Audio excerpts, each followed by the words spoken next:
verses 1 to 10.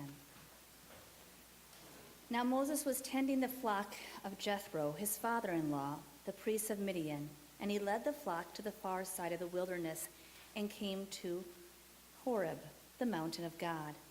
There the angel of the Lord appeared to him in flames of fire from within a bush.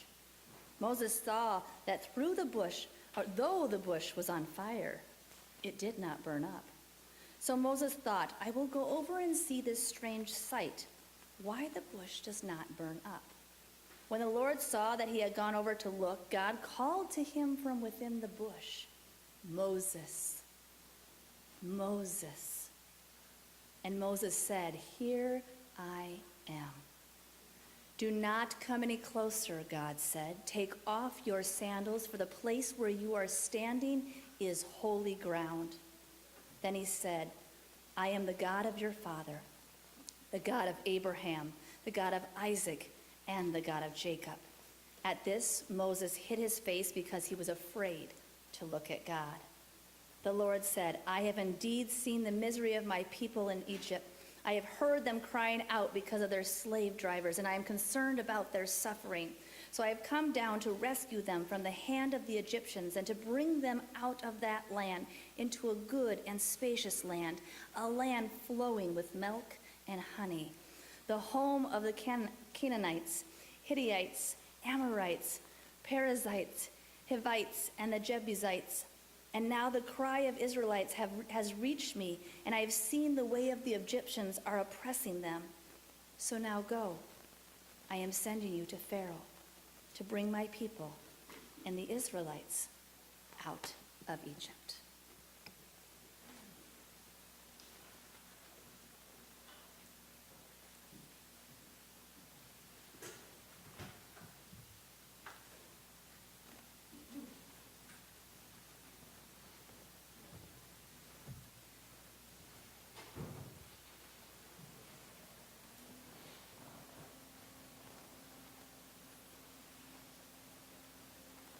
A miracle baby. That's what Miriam used to always call me when she wanted to tease me, my sister. You know, it really was a miracle that I survived being a baby. See, I was born in Egypt in a time when the Pharaoh was incredibly insecure, very paranoid. And he looked out at my people, the Hebrew people, and he saw that our numbers were growing, and he became afraid that we would rebel and that we would no longer do his work and his bidding. And so he called for the murder of the sons of all of the Hebrew families. And so when my mother gave birth to me, and she saw that I was hardy and strong, she hid me for 3 months. Until she felt like she couldn't hide me anymore. And so she came up with a plan to try to help me to survive.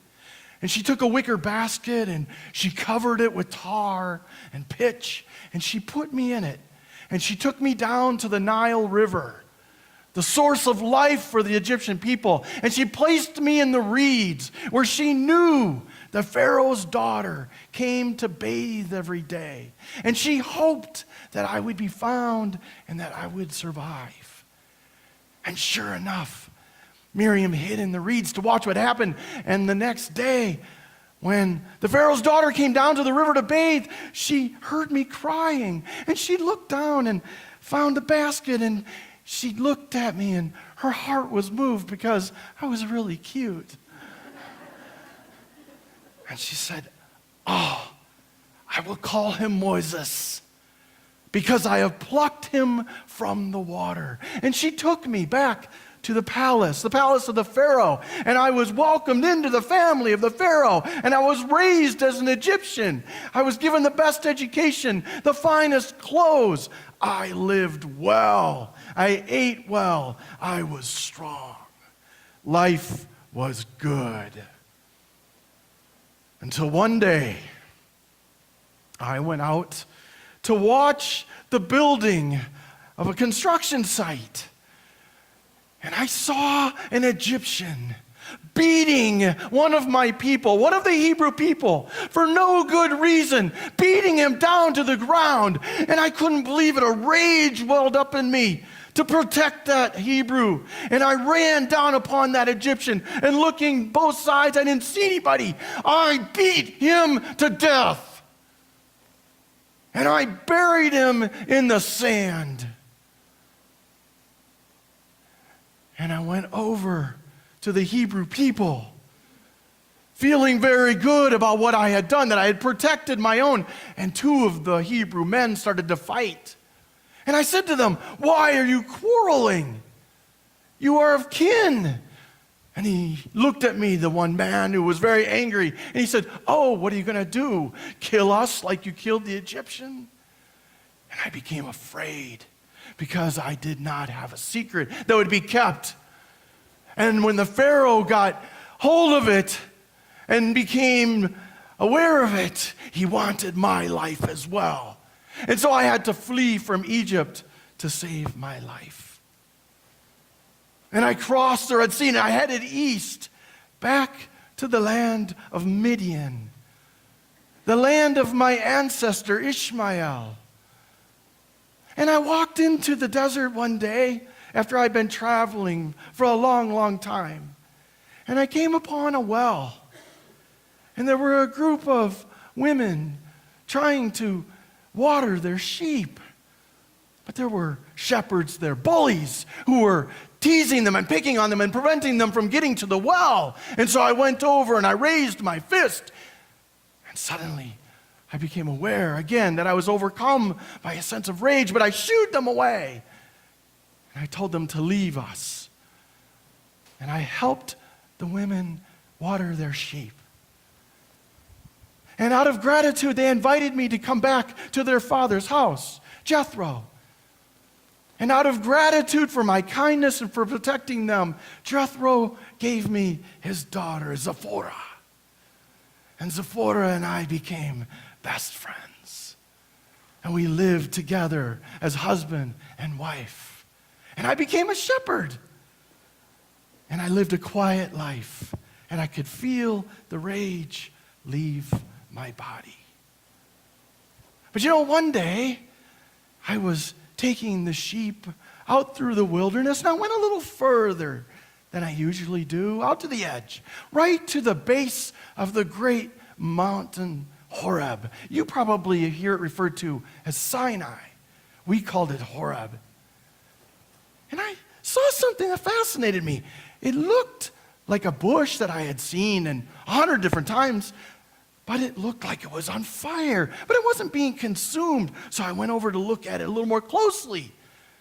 And much to my surprise, I heard a voice saying, "Moses, stop where you are.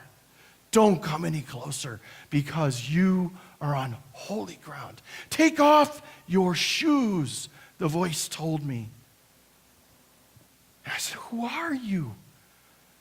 And the voice said, "I am the God of your ancestors, of Abraham, Isaac, and Jacob. I have heard the cries of my people in Egypt. They're suffering, and I mean to deliver them to freedom, and I want you to go and do it."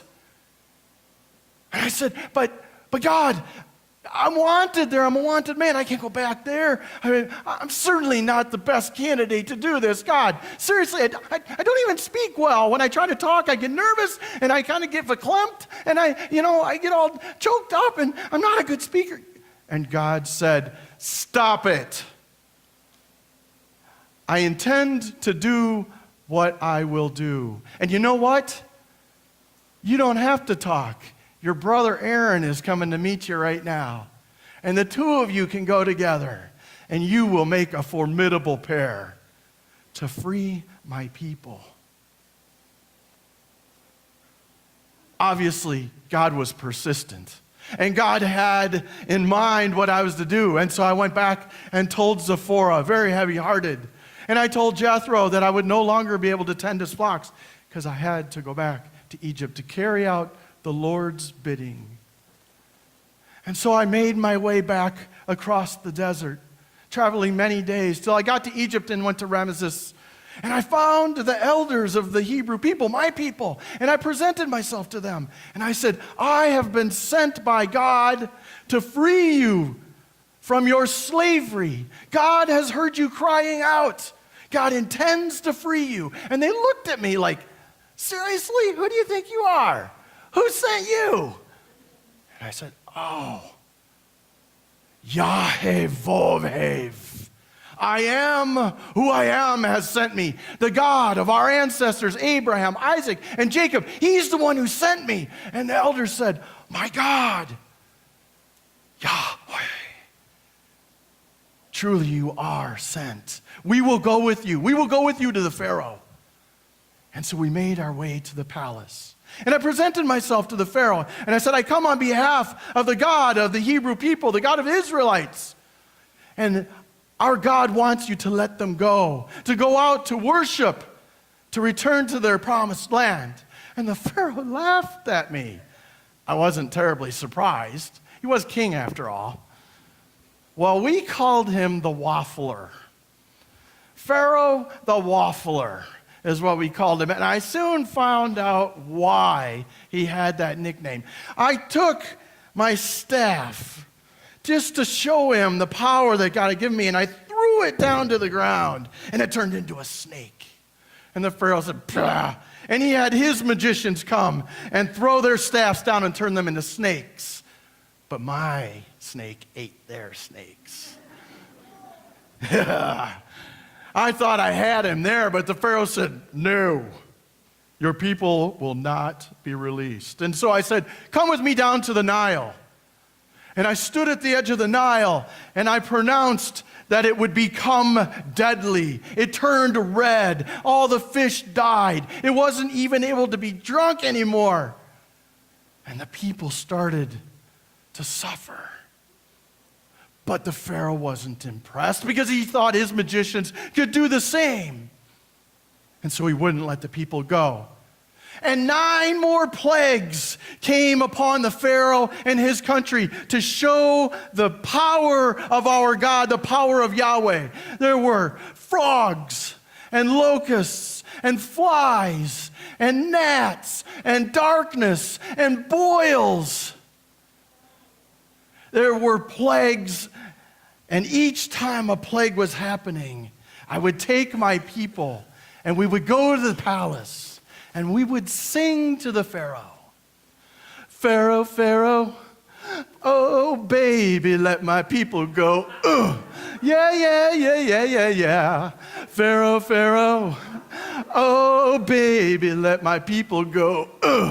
Yeah, yeah, yeah, yeah, yeah, yeah. And you know, the Pharaoh, he would just get upset with us. He was not terribly entertained.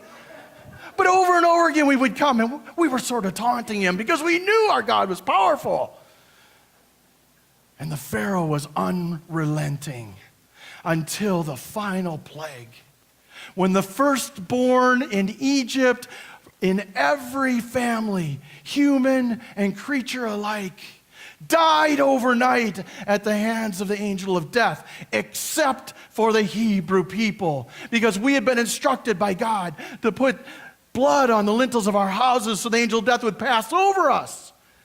And we survived, and we were intact. And the Pharaoh, in the midst of his grief and his anger and his sorrow, called me into his chambers. And he said, fine, leave, go away, take the livestock, take the gold, take the silver, go, get out of my presence. You are a curse to me and this nation. Well, you didn't have to tell me twice. We gathered up our people. We gathered up everything we could. And we headed out towards the Red Sea. And we got to the Red Sea, but you know, we were at the edge of the sea, and we were trying to figure out how we were going to cross it when word came to us from our own people. The Pharaoh had waffled again. He had changed his mind again. And he had sent his army after us because he realized he just sent his slaves away, his workforce. Nothing would get done. And he sent them after us to bring us back to the palace. And we saw the armies bearing down on us, and we saw the sea before us, and I cried out, God, what are we going to do? And I climbed up to a rock, and I raised my hands up over the sea. And you'll have to wait till next week to hear the rest of that story. So suffice it to say tonight, we got to cross the Red Sea to the other side. And we traveled into the desert, into the wilderness. Thousands of us, of every age, some feeble and some well-bodied, some with babes in arms, we wandered into the wilderness. And it took us about 3 days for people to start grumbling against God. Why? Because they got thirsty. See, we didn't have enough water to sustain our numbers into the desert. And they cried out, God, did you just bring us out of Egypt for us to die in the desert? Give us water. And God reminded me that we had to grow in our trust of God. And so he took us to the edge of a pool of water. And we tried it, but it was so bitter we couldn't drink it. And the people became angry and furious with God. And they said, this is some kind of a trick.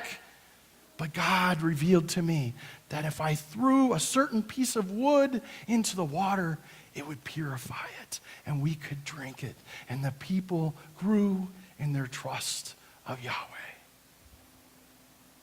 And we left that place, and we went a little further into the desert, and sure enough, it only took a few more days, and we started to run low on food.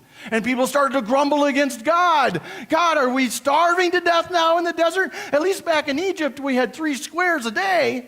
We had our flesh pots. We knew we were going to eat. Out here, we're starving to death, God. And so God revealed to me that each morning on the desert floor, there would be something like hoarfrost, something like powdered sugar would be on the floor of the desert. And we were invited to go out and to gather up enough to make bread, to make cakes for the day. But this was also a test of trust in God. We were told, only gather up enough for the day. God said, trust me that I will provide it tomorrow. And of course, there were some in our group who would try to gather up armfuls of it or extra baskets of it to store away so they didn't have to go out the next morning. And sure enough, by the end of the evening, the extra was rotting and it stank. And the stench of it, like their distrust, went into the nostrils of God and made him nauseous. And God said, trust me. And we learned to trust God through the manna. See, manna is one of those funny words. It means, what is it? And that's what we looked at manna and we said, what is it? And we figured it out by working with it and by tasting it and by using it. And it was nourishing and it sustained us and fulfilled us. And we learned to trust God.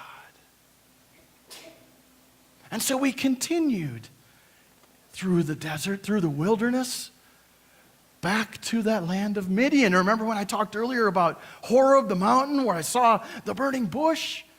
We went back to that mountain, to Sinai. And we got to the foot of the mountain. And God said to me, Moses, I want you to come up the mountain so I can talk to you. Now, I have to tell you, I was pretty nervous about that. I was downright scared about that because everything I had heard was that if you see God's face, you're dead. And I didn't want to take the chance. So I'm like, God, no, can we do this a different way? He said, no, Moses, I want you to come up the mountain. Do you trust me?